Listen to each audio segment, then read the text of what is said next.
To query Uniswap Subgraph via API, you need to understand the basics of Uniswap and GraphQL.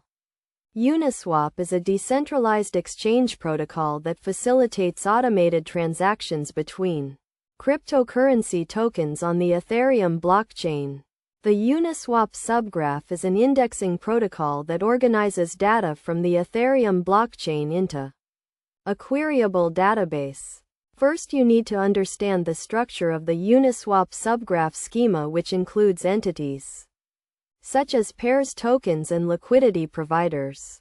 You can find the schema on the Uniswap protocol GitHub page or on the Graph Explorer website. To query the Uniswap Subgraph, you need to construct a GraphQL query that specifies the data you want to retrieve. You can use the Graph Explorer website to test and refine your queries. For example, to retrieve a list of all pairs on Uniswap, you can use the following query pairs. First, 100. Next, you need to choose an API endpoint to send your query to. The Uniswap Subgraph has a public API endpoint that you can use for free. You can find the endpoint URL on the Uniswap protocol website or on the Graph Explorer website. To send your query to the API endpoint, you can use a tool such as curl or a programming language such as Python or JavaScript. For example, in Python, you can use the requests library to send a post request to the API endpoint with your query as the request body.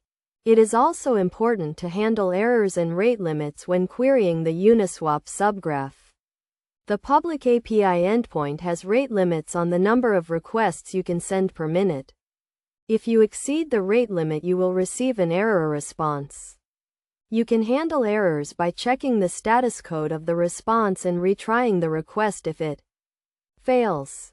Best practices for querying the Uniswap Subgraph include optimizing your queries to retrieve only the data you need and using pagination to retrieve large datasets. You should also handle errors and rate limits to ensure that your application remains reliable and performant. By following these steps and best practices, you can effectively query the Uniswap Subgraph via API and retrieve the data you need to build your application.